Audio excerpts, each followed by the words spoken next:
Let me introduce myself. My name is James Banks. I'm creative director of a digital design, web design development agency in Brisbane called Web3. I've been working with WordPress for around about 3 years specifically, and for the past 18 months I've pretty much been solely focused on developing responsive WordPress themes and also mobile sites through WordPress. So what I want to talk about today is a philosophy that I've really come across recently, and I would like to be able to share it with you, is the mobile-first philosophy. So how this goes apart is, I guess, the big question is, well, what the hell is mobile-first? Now, is there any brave members in the audience that want to have a go defining it before I go in with the technical specifics?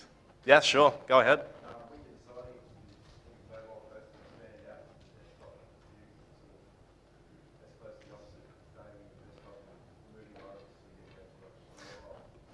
Perfect, brilliant. Couldn't have said it better myself. So more or less, ladies and gentlemen, I mean, how many people here have worked with responsive WordPress themes before, yeah? Fair lot, majority of us, beautiful, fantastic. So the standard way of thought of going about developing a site, a responsive site, whether it be for WordPress, whatever CMS or you use, or if it is in a CMS or not, is that you look at the desktop site first, and you get it working on the desktop, and then you look back, okay, scale it down to the tablets, is it working there? Scale it down to the mobiles, and then seeing how that transfers and being able to develop in that paradigm backwards. Mobile-first philosophy is basically saying, taking that approach and turning it on its head. So you start off from the HC mobiles or from mobile devices, scale up to tablets, and then to the desktop.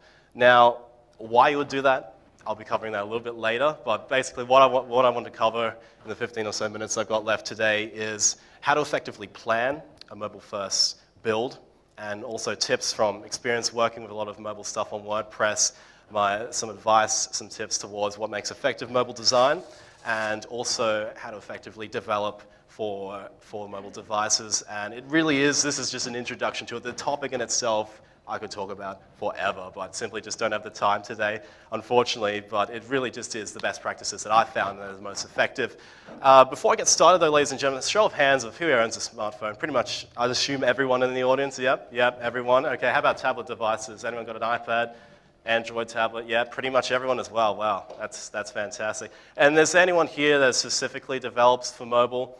Any specific UI, mobile web developers, app developers, anything like that? Yeah? No? No one? No one? Well, there you go. There you go. All right. Well, that's very interesting indeed. So I guess this leads me to my next question. Why mobile first? Why would you want to take a site and start off from the smartphone and develop it upwards towards desktop? Why would you do that? Well, that's why I kindly ask, ladies and gentlemen, to brace yourself, because these statistics are coming. Hold tight, because they're going to come hard and fast. Now, I've derived this chart, and I won't spend much time here, because charts are boring, and I hate charts. But this has come from the Huffington Post. They released these statistics in January at the start of this year. But basically, as you can see, it's the sales in terms of millions of units of smartphones, tablets, and desktops combined. And as you can see, obviously, the mobiles are absolutely killing it. I mean, it's essentially year on year out, doubling in terms of the volumes being sold. And particularly, I mean, when you look at the tablet sales down the bottom of the chart, essentially the tablet industry as we know it only really started to get into gear when the iPad came out in 2010, but more or less it's following the same tangent. It is essentially doubling in terms of units sold year on year out. And what's interesting to see is now when you compare that to the Windows and Mac desktop sales combined, it's more or less standing the same. But that's not to say that people are not buying them. But when you put in comparison to the mobile devices, I mean, it's predicted by the end, it's Q4 2013, that the tablet sales will then surpass the desktops in terms of sales per year.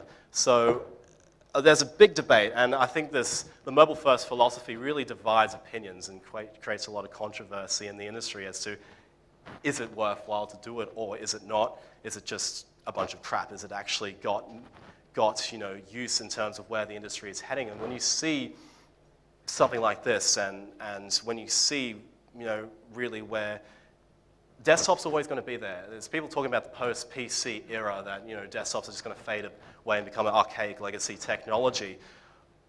But when you see it's really going to be, and what I view this upon myself is the desktops will always be here, but it'll be an extension to having a smartphone and having a tablet. And when it comes as us web developers, designers in the room, business owners of agencies, to only focus your site for the desktop, you're really limiting your market in terms of where the users are going. Again, I could be throwing out so many statistics here, but I just don't have the time. A little story I want to share with you. I was reading on Twitter a couple of days ago, a guy in the US, a famous tech blogger, his name escapes me, but he recently bought a brand new MacBook Air. He's really excited, took it home, unboxed it, proudly presented it to his 8-year-old daughter, and he shows it to his daughter. The daughter takes it, has a little play around, looks at the keyboard, kind of cringes at it a bit, takes a step back and says, "So Daddy, is this an iPad for old people?"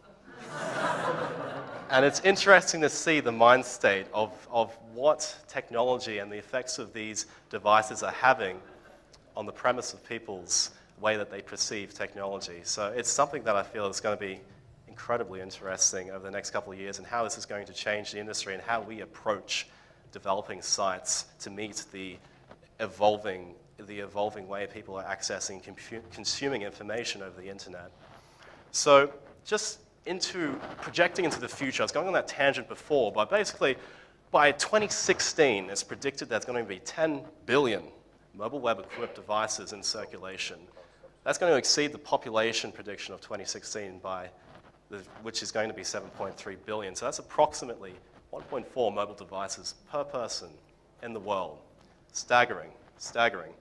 Now, all these big gold picture, sky, head in the cloud stuff is great, but I want to then focus down on Australia because we're very unique in terms of our geographical positioning in the world, and a lot of the stuff that affects the Northern Hemisphere doesn't so forth boil down to what we are. So these are all statistics that have been pulled from Google Australia and also Melbourne IT. They've run a fantastic mobile research infographic that was released at the end of last year that had a lot of this really interesting information. So the biggest one that stands out obviously is that only 25% of Australian websites are optimized for mobile web. Only 25. Now, I don't know about you, but is that a little bit embarrassing for you to feel, I really think that at the end of the day, I mean, how many people in the room here own a web development company, web design agency? Yeah, there's a couple of business owners, freelancers as well. Yep, fair few of us. See that. To me, I think that is one of the biggest opportunities in the web industry in Australia right now. Everyone is thinking, how do I get mobile? How do I get my business onto mobile? How do I effectively engage the mobile consumers? And at the end of the day, I mean, these statistics are only a couple of months old. And there's so few sites that are optimized for mobile devices that presents a huge opportunity for businesses and freelancers in the web space. But and expanding on that, 1 in 2 Australians own a smartphone. 60% expect the mobile website to equal the experience on desktops.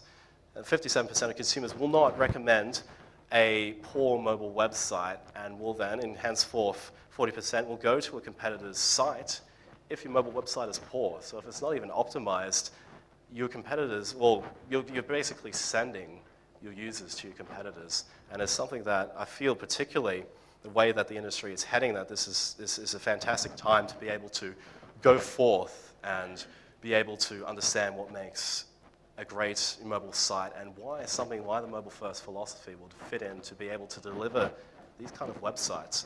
So being able to, at the end of the day, the most important thing when you step towards to developing a site mobile first, what the most important thing is how well you can plan it. It is the most critical part of anything of being able to effectively build a site mobile first.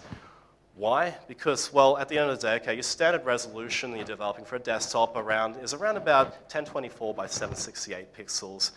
When you're developing mobile first, that viewport is then down to around about the smallest common viewport is 320 by 480 pixels, and still is today. That's an 80% reduction in visual space, in visual real estate.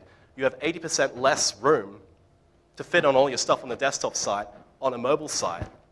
And a lot of there's a lot of areas where simply the mobile-first philosophy won't fit in because the idea that it requires is simply too complex. And I'm not here to say that this is the only way to develop mobile sites, but the advantages of doing so is because you have such a smaller area to work with, it requires you to have the absolute laser focus on what you want to achieve, on what the objectives, the goals of your site is to achieve for your users. You simply do not have the room to add in unnecessary clutter, unnecessary stuff that's going to detract from the experience of the site.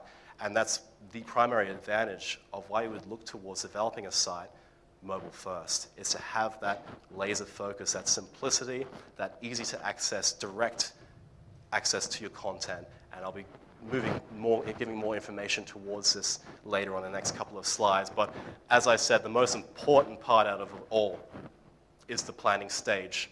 Now, who here works with Agile development, Scrum development, those sort of philosophies? Yeah, there's a few of us.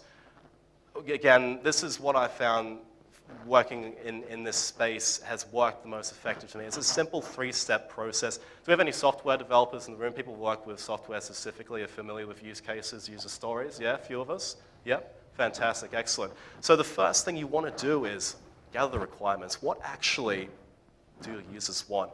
What do you want to achieve through the site? And list down all your features. What I do, get some cards out, write them all down in front of you, and spread them out. Now, the second point is being able to then describe the website. So you want to describe exactly what you want to achieve. What is your primary goal that you want to achieve, what you want to have your users achieve by going on and accessing your site. And the general rule of thumb I go about this area is if you can't describe your site effectively in a single sentence, then you're going to have to simplify it down. Okay, if you can get it in a single sentence and to be able to describe exactly what you want to achieve with your site, then fantastic, you're on the right way. Now, thirdly, from there, once you've got a good description of your site, you want to identify the primary objective, identify primarily what you want to achieve. So from your requirements list, you want to strip it down and see what's my primary goals, what do I exactly want my users to achieve through my site, and how can I best communicate that content. And when this comes to planning, at this stage, you really want to understand where you want to place your widgets, what sort of plugins that you want to use. This is the area where you want to be able to have this stuff defined so it's not halfway through the project you thought, oh, well, I was going to hard code this feature, I just found an amazing plugin, however, the plugin isn't responsive. And then you've got to go back and make it all responsive, and it just ends up being a pain. So at this stage, in the WordPress space, you really got to look towards where your widgets are going to be and what sort of plugins you want to use and how they are going to help achieve the primary goal of your site and what you want to achieve through it. So a good example of what I mean towards having a site that has not been designed for a mobile audience versus a site that has been. Anyone been on the site too long didn't read before? Yeah, a couple of us. Absolutely brilliant. What it is it's pretty much the first 6 or so headlines in different trending categories that are presented up on the homepage. It gives you a simple, straightforward description, and you can click on it and tap on it, and it sends you over to the actual site. Now, that in comparison to Yahoo News' site, as you can see, just looking at it there, you can see we've got videos, we've got advertisement, we've got different links to social media. There's so much going on there, 3-tiered, 4-tiered navigation. You don't even know where the hell to start. It's confusing, and particularly if this is a new service and you don't really have a name for yourself, it's so important to be able to have your users immediately be able to access your content and be able to deliver them in a clear, crystal way. And that's what I'm talking about. Having that focus on what you want to achieve is so important. You can just compare. At the same time, both sites want to deliver the headlines so that people can access and go on and see the latest news. One site, however, wants to add in pretty much everything under the sun. The other one simply is focused on delivering the headlines. And does anyone notice something strange that they've left out on the TLDR site? Anyone notice something missing there? Sorry? Images and something else? Someone's navigation, that's right. This site is so simple that it doesn't have any other pages to navigate to, because they pretty much have put all the content you need, all the headlines that you need, the 6 most trending headlines, up on the home page. You can scroll down to the bottom and access the categories and be able to drill down more accurately into which categories of news you want to receive. Oh, sorry, mate. So you can see that something that has been so simplistic, so focused, it's almost UI kryptonite to exclude navigation on a site, but you don't need to navigate anywhere off the home page to access the content that you need to access, and that's what I'm saying about having that focus, why it's so important to be able to access the content immediately on a mobile-first design build. So some tips on designing effectively for mobile sites. Again, as I was saying before, you want to be able to allow your users to access your content immediately. You don't want them trawling through layers and layers of navigation to finally get what they want to go on the site to get to, which is simply your content. At the end of the day, your content is king, and you want to have it available there, easy for your users to access. And having easily accessible search and content before navigation, let me just quickly describe to you a scenario of what I mean. All right, so here's JB Hi-Fi's mobile site. Okay, typical scenario, user scenario, all right. I want to get an iPad. I want to see how much it costs at JB Hi-Fi. I want to see if it's in stock, okay? So I go on to JB Hi-Fi's mobile site. I'm met up first with a page that asks me to browse or what I think is hot and if I want to see what the new products are, all right? So I want to browse their products. Then I go to a screen that's listed with every single category of product on the site. I then tap in the tablets, and then I can organize. I can see, okay, which by brand, by make, by OS. I tap on, okay, I want to go to Apple, so I tap on the brand. Then I'm finally by the brands. Here I've got Samsung, all the brands listed. Hit Apple for some random, strange reason. It gives me ASUS tablets instead of iPads. But okay, let's say we changed our mind and we want to get an ASUS tablet. I tap it again, and then finally I'm at the product page where I've got the price and I can see if it's in stock, ready to order or not. That took 6 steps, 6 separate pages to be able to access the content of what the majority of users would want to access the site. It took 6 steps. Now that's something that you don't want to be able to. You got to understand the mobile user are often accessing the device. They're in line. They're waiting to get a coffee or something like that. They're time pressed. They want to have their content delivered to them immediately. And having to go through so many layers of navigation to get to your content is not something that you want your users to get through. It's frustrating, okay? You want to make it much more immediate. Now, Kogan's site is pretty good. It's much better than JB's. It's not perfect, but it's a much better example of how you can make your content more immediate. So again, you can see at the top of the page, it's got a clearly defined search bar, and the products are much more simplistic and listed on the home page itself. So simply, you could just search iPad, and there you go. You've got the product there with the price, hit it, and then you've got the product description. So it took half the amount of steps to get to exactly in the same scenario that you would have gone through on the JB site, mainly because they've got the search there and it's easy to access. But even still, if, say, the search wasn't there, you can simply go hit the navigation bar, and then it brings up a side profile filter where you can then filter in all the requirements, all the data types, which then cuts out about 3 or 4 pages in that, and then you're delivered with the content. So you can see it's a much more immediate solution. It's a much more user-friendly solution, generates so much less frustration to the users to be able to get the content available to them immediately. And that's why, in terms of design, that's what I mean by having the content before the navigation, is being able to have it there immediately available so it's easy for your users to access it quickly. Now, just a few more tips on particularly in more of design-based stuff for mobile. You want to avoid low contrast design. You want to space your tappable elements out, and the 44 by 44 pixels is, this has been defined by, if you want to go really into the depths of human ergonomics of mobile design, check out Apple's iOS Human Interface Guidelines. It's a free document. It's about 230 pages long. I only need to know the first 5 chapters. That's the science behind it, guys. It's an absolutely fantastic resource. Definitely recommend you check it out if you're interested in this field. But what I mean, and I'll give you a couple examples of these points, is that Airbnb, okay, this is a great example of a site that's been designed for high contrast, large elements. As you can see, fairly complex filters here. I mean, you've got the genre of areas that you want to be. If it's a user, if it's a bed and breakfast type deal, or if it's a shared space, and even you can see with all these filters on the side, they're all reasonably spaced out. And you've got to, again, this is going back into the mobile user's mind state. A lot of people are walking around, they've got the phone in one hand, and they're probably looking around, half talking to someone, and they simply don't have the accuracy of a desktop user. So you've got to take that into consideration into your design, that if you space your elements out, it's a much lower chance of your users to accidentally hit something that they don't mean to or put in the wrong input. Again, it's just reducing that amount of frustration that you can if you didn't look towards optimizing this sort of stuff for a mobile site. And also, obviously, you can see that even on the second image there, that the input fields are very large and they're very easy to be able to tap and access and enter information. It's very clear, very easy to see. Now, ironically enough, I went on to Nokia's mobile site, and I think the contrast is a lot more higher on the projector as it is on the actual, when you view it on the site, on the mobile phone itself. But this sort of stuff down the bottom, I'm not sure if you guys can see the gradient, but underneath on the actual products, they've got this really bad blue gradient with blue text on top of it, and it goes down on the left-hand side. My left, that you can see on the description fields. It's got the grey text upon grey text, and that sort of stuff. You got to remember. I mean, how many people here are pissed off with their phone's battery life? You want to have more battery life on your smartphone, yeah? Yeah, most of us.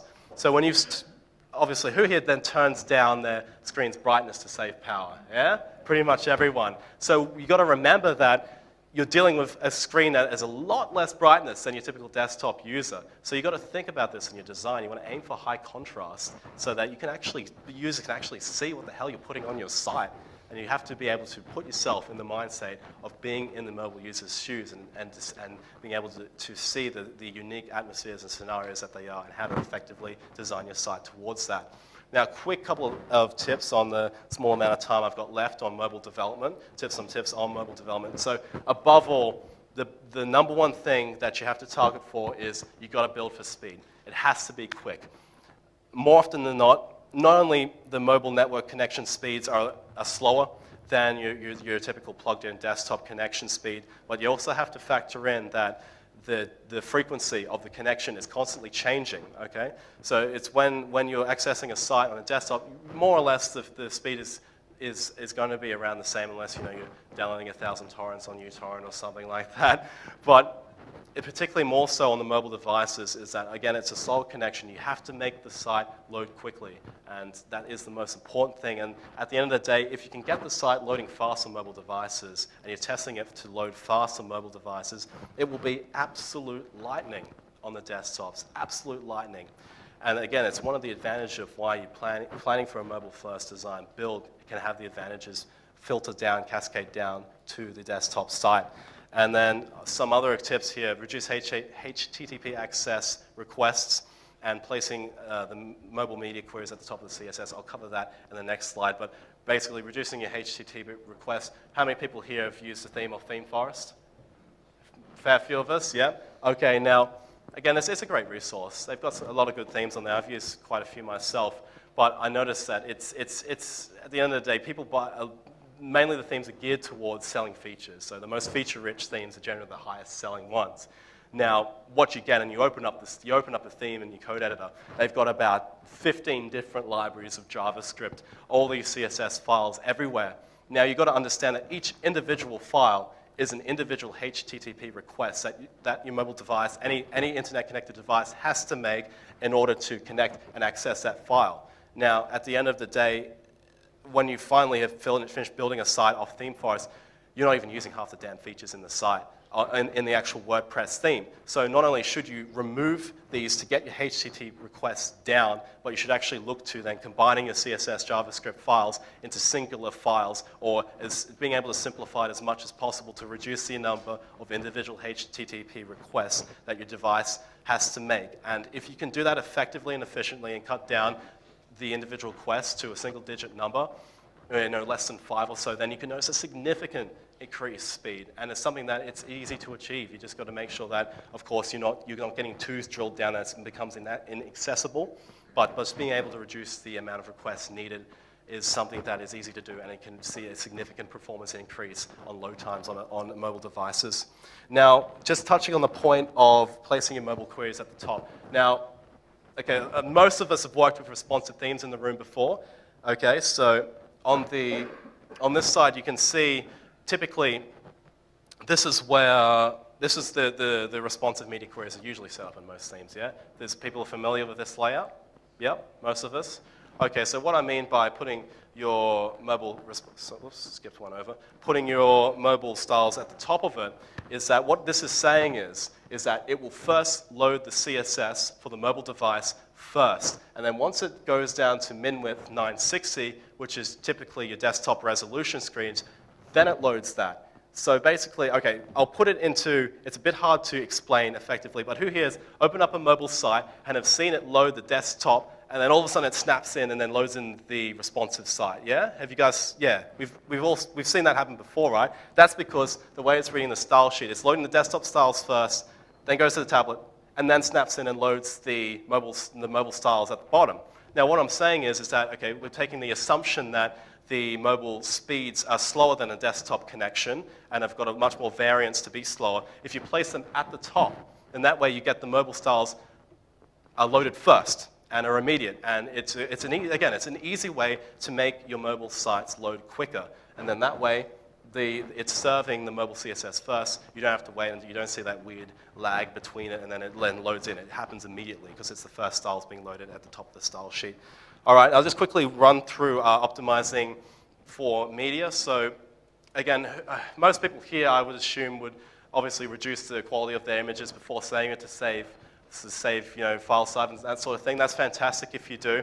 I would suggest two tools we use in-house at Web3 that are absolutely fantastic: Image Alpha, Image Optim. Is anyone familiar with these tools in the audience? Yeah, a few of us? Fantastic, brilliant. That's great to see.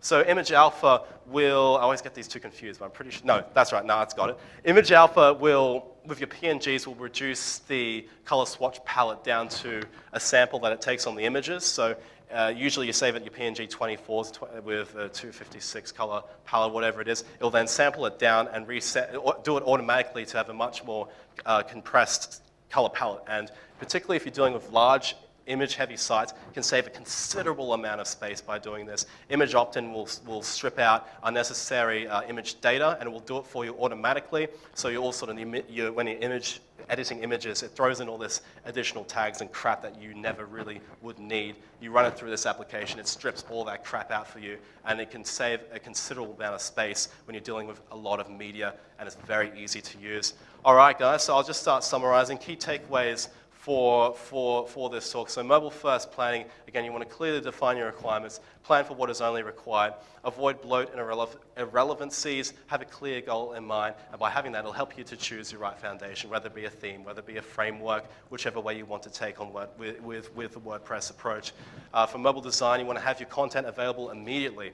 Have content before nav, make it easy to search, avoid low contrast design, and make tappable elements large. So it's hard. It makes it not so apparent for your users to touch an element, and it makes it easy for them to access it.